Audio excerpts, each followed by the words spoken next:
오늘도 우리에게 주시는 말씀을 통해서 여러분들이 또 복음 가운데 또 은혜와 평강을 누려 가시는 복된 시간들이 되시길 간절히 축복합니다. 우리가 빌립보서를 이제 살펴보면서 이제 2장 마지막까지 오게 되었습니다.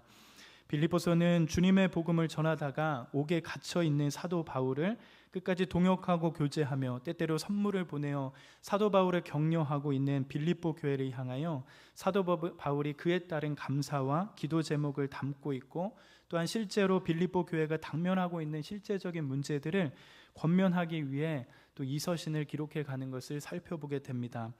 사도 바울은 그가 전한 복음을 듣고 첫날부터 신실하게 동역해온 빌립보 성도들을 향하여 오직 그리스도의 복음에 합당하게 생활할 것을 권면합니다. 또 무슨 일이든지 대적하는 자들 때문에 두려워하지 말 것을 권면하면서 마음을 같이하여 같은 사랑을 가지고 뜻을 합하여 한 마음을 품어 다툼과 허영으로 하지 말고 오직 겸손한 마음으로 다른 이들을 자신보다 더 좋게 여길 것을 권면해 가고 있습니다.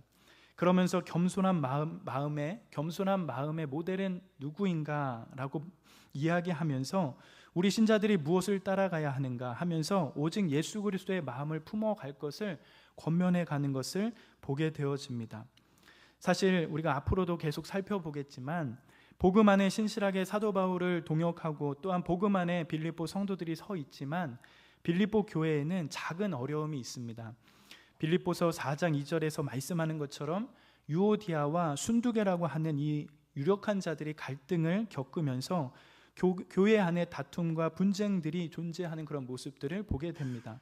그러기에 사도 바울의 이 권면은 실제적으로 빌립보 성도들에게 교훈이 되고 다시금 복음 가운데 어떠한 삶으로 살아가야 할지, 그들이 믿는 복음의 안에 복음이 삶 가운데 어떻게 적용되어야 하는지, 어떤 실체가 되어야 하는지 알게 되는 그런 부분들이 되는 것입니다. 아무리 우리가 은혜를 알고 또한 복음에 대한 지식이 있더라도 그것이 삶에 드러나지 않는 것은 또 다른 문제가 된다라는 것이죠. 다시 말하면 우리의 신앙이 삶을 떠나서 존재할 수 없다라는 사실을 알게 됩니다. 어그러지고 거스르는 세대 가운데 끝없는 역풍을 맞아가면서 우리의 입술을 다스리고 내면을 다스리고 또한 구원받은 자로서 은혜를 아는 자로서 예수의 공로를 아는 자로서 진리에 충성하며 하나님의 말씀을 기둥 삼고 나아가는 것, 그것이 어쩌면 마땅히 교회가 해야 할 일이고 주님을 믿는 자들로서 해야 할 일임을, 그런 모습임을 알게 되는 것이죠. 그러면서 오늘의 읽은 본문 말씀이 이어지게 됩니다. 얼핏 우리가 오늘 읽은 본문 말씀을 보면 지금까지 사도 바울이 다뤄왔던 그런 주제들과 사뭇 다른 느낌들로 이어지는 것은 아닌가 하는 그런 생각을 갖게 하는 본문의 말씀인 것처럼 느껴집니다. 전체적으로 어떻게 보면 지금까지 사도 바울이 말한 그 내용들, 복음에 합당하게 생활하라, 너희가 한 마음과 한 뜻으로 싸우지 말고 한 마음이 되라 라고 하는 그런 권면 가운데 어울리지 않는 듯한 그런 본문의 말씀인 것처럼 느껴집니다. 예를 들자면 오늘 전체적인 내용이 어떤 내용입니까? 빌립보 교회의 소식을 듣고 또한 자신의 소식을 전하고자 디모데를 빌립보 교회에 보내기를 원한다라고 말씀합니다. 또한 에바브로디도라는 사람을 언급하면서 그가 병이 들고 병들다가 병이 회복되어 다시금 빌립보 성도들에게 보내기를 원한다는 내용이 오늘 본문의 말씀이죠. 그러니까 어떻게 보면 본문의 내용만 띄어서 보게 된다면 지금까지 사도 바울이 이야기해왔던, 그러니까 빌립보서 1장과 2장의 전반적인 내용들과 다른 주제를 언급하면서 뭔가 새롭게 끼워 넣는 내용처럼 느껴질 수 있다라는 겁니다. 그러나 오늘 본문의 내용을 자세하게 살펴보면 사도 바울이 그가 사랑하는 이 두 사람 디모데와 에바브로디도를 소개하면서 빌립보 성도들을 향하여 권면하고 있는데, 빌립보서 1장과 2장의 내용들을 어쩌면 더욱 상세하고 실제적으로 드러내면서 신자들의 삶이 어때야 하는지 근본적인 그 이야기들을 이 두 사람의 모습들을 통하여 드러내고 있다는 그 사실들을 발견하게 됩니다. 다시 말하면 사도 바울이 1장 후반부를 통하여 권면하였던 그 말씀, 즉 그리스도의 복음에 합당하게 생활하는 것이 무엇인지, 또한 한 마음으로 서서 한 뜻으로 복음을 위하 신앙을 위하 협력하는 것과 또한 무슨 일에든지 대적하는 자들 때문에 두려워하지 아니하는 것, 오히려 마음을 같이하여 같은 사랑을 가지고 뜻을 합하여 한 마음을 품어 다툼이나 허영으로 하지 않고 오직 겸손한 마음으로 살아가는 것이 무엇인지, 그러한 실제적인 모델을 이 사도 바울이 말하는, 이 소개하는 이 두 사람을 통하여 보여주고 있다라는 겁니다. 이 두 사람을 통하여 등장시키면서 실제적으로 신자들이 살아가야 할 삶이 무엇인지, 우리의 삶이 어떠해야 하는지 그것을 보여주고 있다라는 것입니다. 복음이 우리의 실제의 삶 가운데 어떻게 적용돼야 하는지 그 모습을 보여주고 있는 겁니다. 그러면 여러분, 오늘의 본문의 말씀을 한번 살펴봤으면 좋겠는데, 여러분, 사도 바울은 첫 번째로 어떤 사람을 설명해 가고 있습니까? 바로 디모데라고 하는 사람을 설명해 가고 있습니다. 소개해 가고 있습니다. 그 말씀이 빌립보서 2장 19절부터 22절까지에 있는 말씀입니다. 우리가 이 말씀을 다시 한번 읽어봤으면 좋겠습니다. 19절부터 22절입니다. 시작. 내가 디모데를 속히 너희에게 보내기를 주 안에서 바람은 너의 사정을 알므로 안위를 받으려 함이니, 이는 뜻을 같이하여 너희 사정을 진실히 생각할 자가 이밖에 내게 없음이라. 그들이 다 자기 일을 구하고 그리스도 예수의 일을 구하지 아니하되 디모데의 연단을 너희가 안 하니 자식이 아버지에게 함같이 나와 함께 복음을 위하여 수고하였느니라.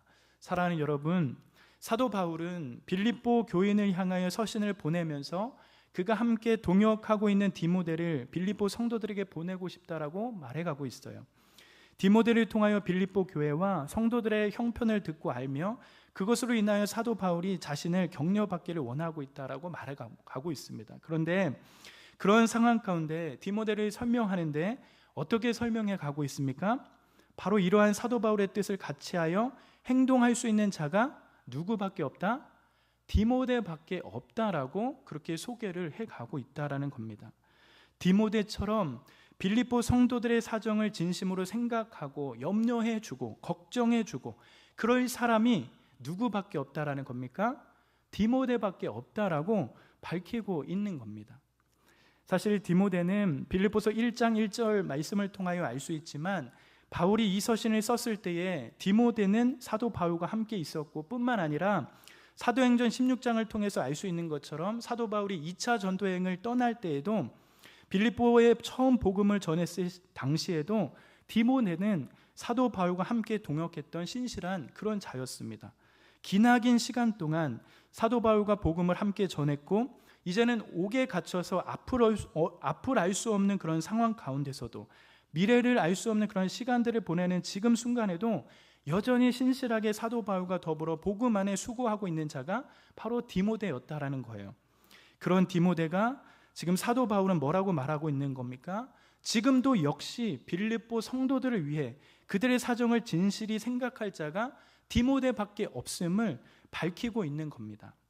그렇다면 여러분, 왜 디모데밖에 빌립보 성도들을 진실히 생각할 수 있는 자가 없었을까?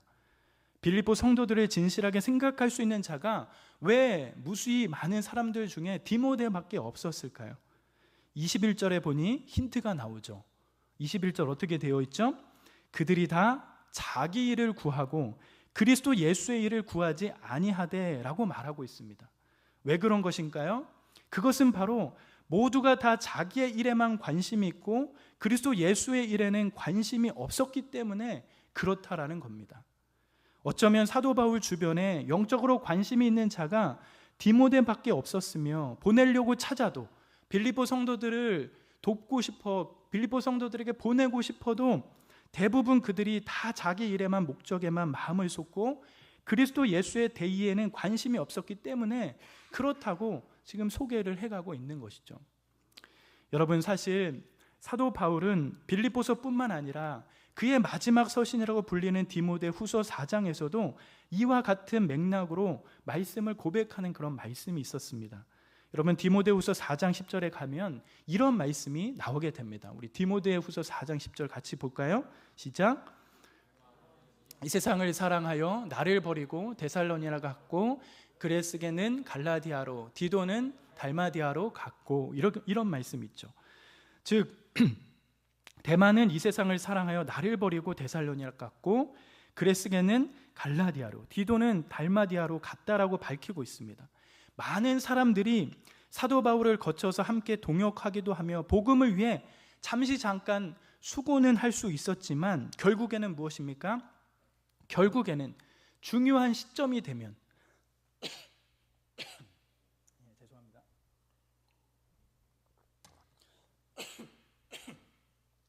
결국에는 뭐죠? 중요한 상황이 되면 결국에는 무엇입니까? 사도 바울의 동역에서 멀어지면서 결국에는 세상을 사랑하고 떠나게 되는 그런 상황들이 있었다라는 겁니다. 이와 마찬가지로 빌립보서를 쓰고 있는 지금 상황에도 이와 비슷한 상황이겠죠. 그들은 다 자기의 일에만 목적에만 마음을 쏟고 그리스도 예수의 대의에는 관심이 없는 것입니다. 빌립보 교회를 섬기기 위해 사람들을 찾아보는데 자신이 옥에 있어서, 사도 바울 자신이 옥에 있어서 갈 수 없어서 그 일을 도울 수 있는 사람들을 찾아가는데, 주의 일을 하는 사람들을 찾아보는데 디모데밖에 없었다라는 거예요. 모두가 떠났기 때문에 없었다라는 거죠. 어쩌면 그때 당시의 상황을 생각한다면 어느 정도 이해가 가는 면도 있습니다. 지금 이때 당시가 어떤 삶일까요? 어떠한 배경을 가지고 있죠? 로마 제국의 압제 아래 놓여 있으며 수많은 박해와 핍박 속에 믿음을 지키며 더욱 복음을 전하는 것이 쉽지만은 않은 시간들이 분명히 있었을 겁니다. 또한 위대한 전도자라고 불리는 사도 바울이 옥에 갇혀있는 신세가 되었으니 얼마나 교회적으로 많은 걱정과 염려와 근심이 퍼져 있었겠습니까? 그리스도를 산다는 것이 참 쉽지 않은 시간들이 분명히 있었을 겁니다. 신앙을 지키고 그 신앙을 고수하고 진리를 지켜가면서 산다는 것이 얼마나 수고가 필요한 시간들이 되었겠습니까? 실제로 초대교회 당시 수많은 박해와 핍박 속에 몇몇 사람들은 순교의 길을 걸었지만 때로는 한쪽에서는 많은 이들이 신앙을 포기하고 믿음을 저버리는 그런 일들이 일어났습니다. 우리 역사에서도 그러한 일이 있었죠. 일제치하 위협 속에 교회는 신사참배의 어려움이 있었습니다. 그 가운데 몇몇 사람들은 신앙을 지키면서 죽음의 길을 선택하고 순교의 길을 떠났지만 어떤 이들은 신앙의 변질과 믿음을 저버리는 그런 길들을 선택하기도 했죠. 당연히 시대적으로 환경적으로 쉽지 않은 그런 상황들이 분명히 있습니다. 그러나 중요한 것은 그러한 상황 가운데 진실한 자들이 또한 있다라는 것입니다. 믿음을 지키는 자들이 분명히 있다라는 것이죠. 사랑하는 여러분, 디모데는 그러한 상황 가운데 믿음을 지키고자 하는 측면에 서 있었다라는 겁니다. 그와 동역했던 사도 바울 곁에 서서 복음의 수고를 감당하고자 하였으며 자신뿐만 아니라 자기의 일뿐만 아니라 예수님의 일을 구하면서 교회를 섬기고 사람들을 섬기고 자신보다 다른 이들을 더 좋게 여기는 마음으로 복음에 합당한 생활을 하고자 최선의 길들을 걸었다라는 거예요. 디모데의 삶은 자기 자신을 위한 일에 목적에 두지 않는 삶이었습니다. 다른 사람들은 다 자기 일을 구하고 세상으로 향하여 떠났지만 디모데만큼은 어떤 상황 가운데서도 믿음을 잃지 않고 교회를 지키고 성도를 지켜가며 함께하는 사람들을 지켜가는 그 섬김의 일에 최선을 다했다라는 거예요. 그리스도 예수의 일에, 예수를 따르는 일에 자신의 모든 것은, 모든 삶을 바친 겁니다. 사랑하는 여러분, 신자된 우리의 삶도 이와 마찬가지입니다. 우리의 삶도 동일해야 하죠. 주님의 제자로서의 삶은 자기 자신의 만족을 위한 삶의 목적을 두며 살아간다면 결코 충만하지 않는 삶을 살게 되는 겁니다. 세상을 사랑하는 것, 자기 자신을 사랑하는 것, 분명 주님을 따르고 주님을 사랑하는 것에 방해물이 되고 영적으로 우리를 어둡게 만듭니다. 주님께서도 두 주인을 섬기는 것은 불가능하다고 말씀하십니다. 주님께서도 마음을 다하고 목숨을 다하고 뜻을 다하여만 나를 사랑할 수 있다. 주 너희 하나님을 사랑할 수 있다라고 말씀하셨습니다. 우리가 온 마음과 온 정성을 다하지 않는다면 주님을 사랑하는 것이 그만큼 그 정도로 어려운 일인 거죠. 오로지 주님께 뜻을 두지 않는다면 주님의 길을 따르는 길이 참 쉽지만은 않은 것입니다. 그러기에 자꾸 주변 것들을 생각하면서 주님 따른다는 것이 쉬운 그런 일이 아닌 것을 생각해 보면서 자꾸 자신을 추스려 가는 것, 믿음을 바라보고 하나님을 바라보며 추스려 가는 것, 그러한 삶이 우리의 삶 가운데 일어나야 하는 것이죠. 디모데의 삶을 보면서 우리가 걸어가야 할 삶이 무엇인지, 무엇이 복음에 합당한 삶인지, 복음 안에 한 마음과 한 뜻에 서서 그렇게 복음 안에 살아가는 삶이 무엇인지 보게 되는 것입니다. 이뿐 아니라 여러분, 디모데를 사도 바울은 또한 어떻게 또한 묘사하고 표현하고 있습니까? 22절에 보면 알 수 있듯이 어떻게 말씀합니까? 자식이 아버지에게 함과 같이 나와 함께 복음을 위하여 수고하였다라고 이렇게 소개해 가고 있어요. 밝히고 있습니다. 문자적으로 이 구절을 번역해 본다면 자식이 아버지의 함같이 종처럼 일하였다, 종처럼 섬기고 봉사했다라고 번역해도 좋을 만한 문장입니다. 자기의 것을 따지지 않고 자신의 이익을 따지지 않고 오로지 주인으로부터 받은 대로 또한 감당할 수 있는 대로 최선으로 섬긴 자가 디모데였음을 밝히고 있는 거죠. 그것을 어떤 마음으로 했습니까? 자식이 아비에게 한 것처럼 했다라고 말씀해 가고 있어요.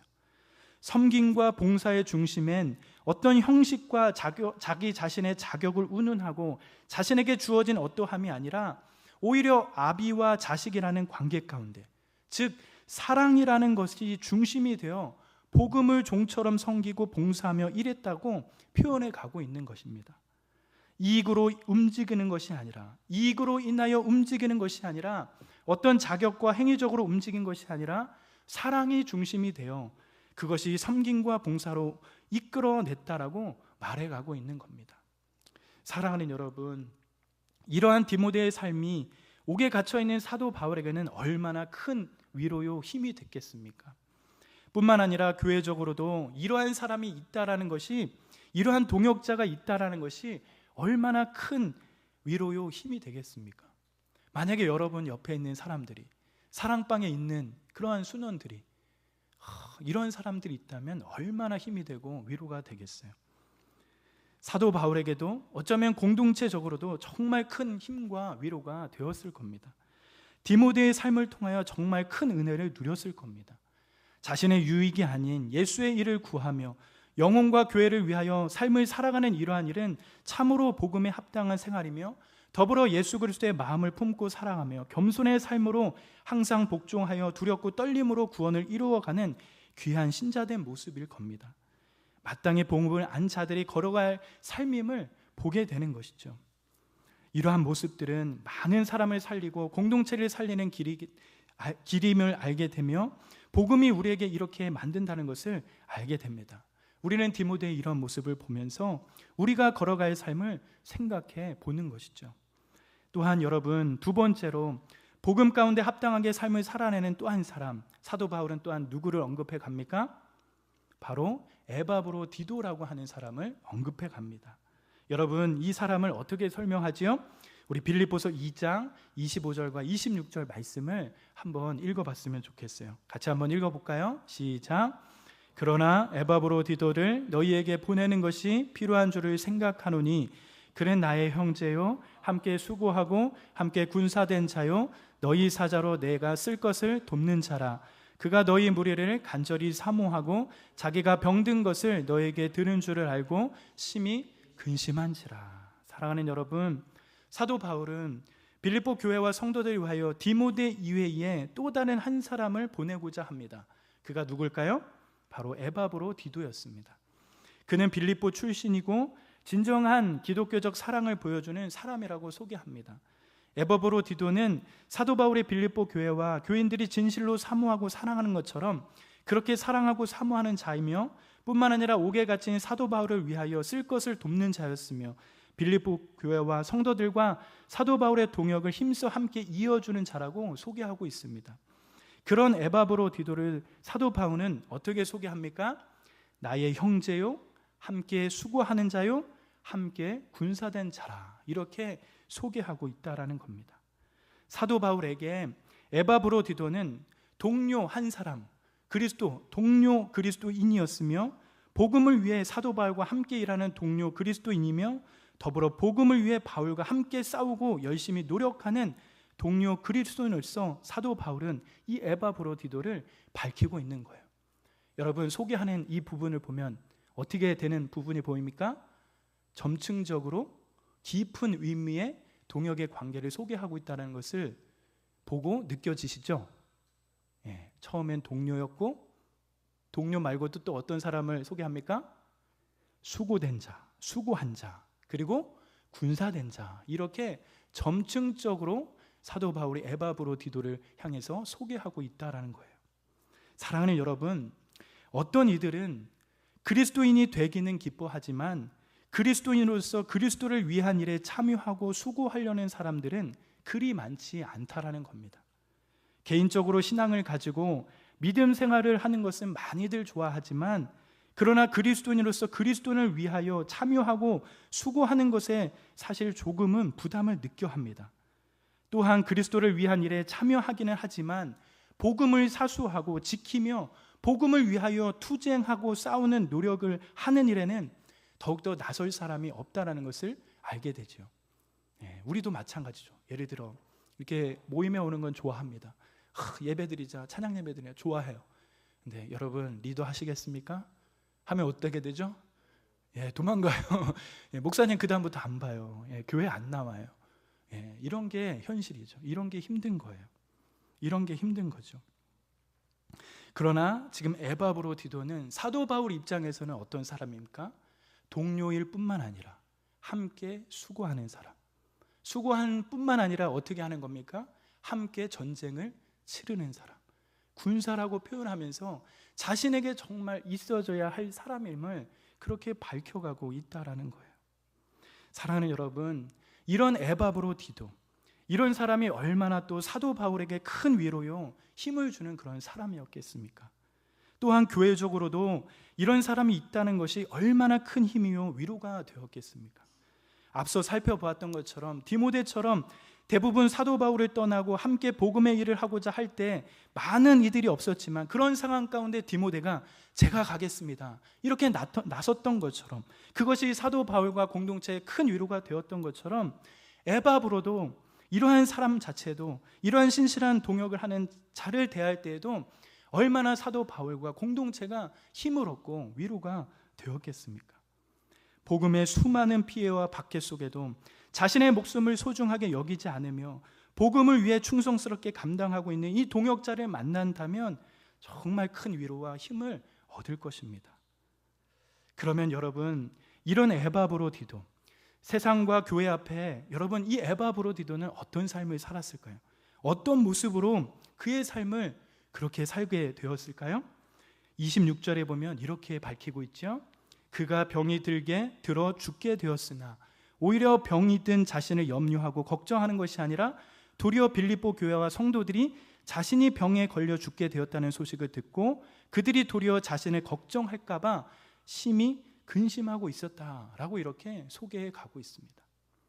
아마도 에바브로디도는 빌립보 교인들이 바울에게 보내는 선물을 가지고 오는 도중에 병에 걸렸을 거예요. 그 거리가 상당했기 때문에, 추위와 배고픔과 더위와 이런 모든 것들을 견디면서 살았기 때문에 오고 가는 그런 발목색에서 병이 들었을 거예요.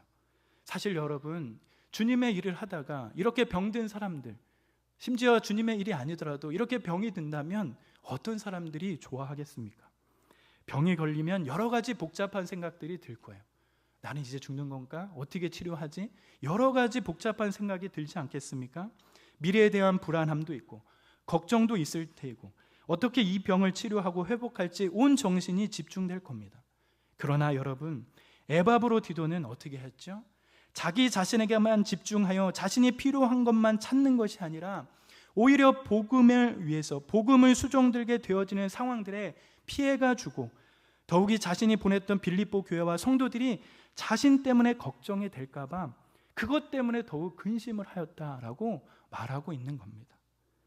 에바브로디도의 마음 가운데 오히려 자기 자신의 몸을 살펴볼 시간보다는 여전히 주님이 세우신 교회와 하나님 나라에 대한 근심과 걱정이 더욱 넘쳤다는 것을 볼 수 있게 되는 거죠. 자신보다 오히려 공동체와 교회를 걱정하는 그 염려로 사는 그 모습들을 보게 되는 겁니다. 사랑하는 여러분, 예수님을 믿는 신자된 우리가 이러한 에바브로디도의 모습을 보면서 어떤 생각이 들게 됩니까? 어쩌면 과연 예수님을 믿는 신자들 가운데 가져야 할 걱정과 근심이 어떠해야 하는가 살펴볼 수 있게 됩니다. 오히려 우리의 걱정과 근심이 무엇이 되어야 하는가, 그것을 질문을 던져볼 수 있는 거예요. 여러분, 사랑하는 여러분, 여러분들의 가장 큰 근심과 걱정이 무엇입니까? 지금 삶을 살아가면서 우리의 인생 가운데 가장 큰 고민이 무엇이지요? 때로는 자신의 안위를 찾고 먹고 사는 걱정들, 때로는 미래에 대한 불안한 마음들, 여전히 성공하고 싶고 잘 되고 싶은 욕망과 욕심들, 때로는 경쟁과 우열 속에 밀리지 말아야 하는 그런 염려와 걱정들, 그런 두려움들이 많을 것입니다. 이 세상을 살아가면서 부딪히는 그러한 염려와 걱정들이 우리의 삶 가운데 매일 가운데 몰려오게 되지요.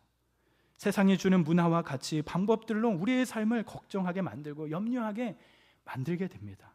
그런데 여러분, 우리 주님께서는 주님을 믿는 우리들을 향하여 어떻게 말씀하시지요? 어떤 염려와 걱정을 하라고 하십니까?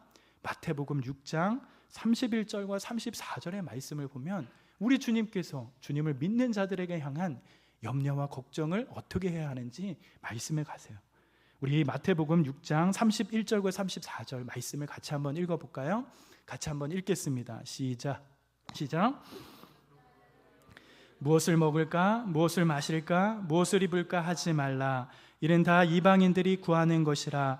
너희 하늘 아버지께서 이 모든 것이 너에게 있어야 할 줄을 아시니라. 그런즉 너희는 먼저 그의 나라와 그의 의를 구하라. 그리하면 이 모든 것을 너에게 더하시라. 그러므로 내일 일을 위하여 염려하지 말라. 내일 일은 내일 염려할 것이요 한날 괴로움은 그날로 족하니라. 사랑하는 여러분, 우리가 근심하고 걱정하고 염려하는 것들은 어떻게 됩니까? 다 하늘아버지 되신 그 하나님께서 이미 알고 계시며 채우신다고 말씀하십니다. 우리가 구할 것은, 우리의 염려와 걱정은 무엇이 되어야 할까요? 먼저 그의 나라와 그의 의를 구하는 것임을 말씀하고 있어요. 신자된 삶은 매일의 삶의 염려와 근심이 있지만 우리가 마땅히 구해야 할 것은 바로 하나님 나라와 예수 그리스도의 일들을 구하며 이 땅 가운데 주님의 복음이 가득 채워지기를 바라는 그런 마음이 들어가는 것일 겁니다. 사랑하는 여러분, 오늘 사도 바울이 소개한 에바브로디도 그의 오로지 걱정과 염려는 자기 자신을 채우는 일이 아니라 교회와 공동체, 주의 일에 있었음을 알게 됩니다. 어쩌면 복음에 합당한 삶이 무엇인지 그것을 우리들에게 보여주고 있는 것이죠. 그것이 오늘 사도 바울이 에바브로디도를 내세우면서 신자된 삶의 방향을 제시하고 어떠한 삶이 복음에 합당한 삶인지 보여주고 있는 겁니다. 오히려 우리의 근심과 걱정이 무엇이 되어야 하는가? 우리의 염려가 무엇으로 채워져야 하는가? 어쩌면 한 사람, 즉 에바브로디도의 삶을 보면서 우리가 경험하게 되는 것이죠. 사랑하는 여러분, 오늘의 말씀을 보면서 우리는 어떤 것을 느끼게 됩니까? 사도 바울은 디모데와 에바브로디도의 삶을 조명하면서 복음에 합당한 삶을 사는 것이 무엇인지 그 실체를 드러내 보여주고 있습니다. 자기 일을 구하지 않고 오직 그리스도 예수의 일을 구하면서 그 모든 일에 초점을 맞춘 디모데처럼, 때로는 자신의 병듦보다 교회를 걱정했던 에바브로디도처럼 그들은 복음이 단순히 지식이 아니라 삶으로 드러난 그 모습을 보이고 있다는 사실을 알게 되는 것이죠. 복음은 단순히 알면서 끝나는 문제가 아니라 내가 예수님을 믿고 교회를 다니고 예배에 참석하고 헌금을 많이 내고 그런 형식과 종교적인 문제에 국한된 것이 아니라 내 삶의 현실적인 것 앞에서 내가 어떻게 살아내고 있는가, 현실적인 그곳에서 문제가 여전히 도사하고 있는 그곳에서 그리스도인으로서 어떻게 삶을 살아내고 있는가, 그것이 중요한 문제임을 알게 되는 겁니다. 우리의 신앙이 삶과 밀접한 역관이 있음을 보여주고 있는 겁니다. 디모데처럼 모든 것을 다 제쳐두고 오직 주의 일만 하라고 하는 것은 아닙니다. 목사나 사역자가 되라고 하는 것이 아닙니다. 때로는 에바브로디도처럼 몸이 병들 때까지 충성 봉사하라고 그렇게 말씀하는 것이 아니에요. 죽을 때까지 그렇게 모든 것을 쏟아부어 살라고 하는 것이 아닙니다. 분명 우리 한 사람 한 사람 하나님께서 만드셨고 각자가 받은 은사가 있는데 자기가 하나님 앞에 할 수 있는 부분들이 무엇인지, 몸소 신천할 수 있고 섬길 수 있는 부분들이 무엇인지 생각하면서 그렇게 살라고 하는 것입니다. 우리들의 중심에는 무엇이 있는지, 우리들의 마음과 삶에 무엇이 중심이 되어야 하는지, 그것이 우리의 삶의 중요한 부분들이 된다라는 겁니다. 사랑하는 여러분, 여러분들은 한량없는 은혜를 입고도 여러분들은 어떤 삶을 살고 계십니까? 복음을 믿고 그 복음 안에 어떠한 삶을 살면서 걸어가고 계십니까? 우리가 단순한 종교심에서 벗어나 우리의 신앙이 삶으로 이어지는 그런 일들이 일어나기를 간절히 기도합니다. 주님을 믿는 여러분 때문에 여러분들의 주변의 사람들이 힘을 얻고 위로를 얻으며 주님을 믿는 여러분 때문에 교회가 살아나고 공동체가 살아나고 힘을 얻는 그런 복된 은혜의 일들이 간절히 일어나길 기도합니다. 복음을 믿는 여러분 때문에 여러분들이 있는 곳곳마다 살아나는 그런 역사가 일어나길 간절히 원합니다. 우리를 어디로 부르셨는지 그 부르심의 소망을 알고 또한 우리에게 맡겨진 삶에서 부단히 복음을 따라 합당하게 살아가는 그 모습들이 우리 안에 일어나길 간절히 기도합니다. 오늘의 말씀을 보면서 더욱 주님을 찾고 또한 주님이 찾으시는 그런 삶을 살아가면서 더욱 주님을 믿는 그 풍성함이 여러분의 삶 가운데 가득 넘쳐 가시길 간절히 기도하며 축복합니다.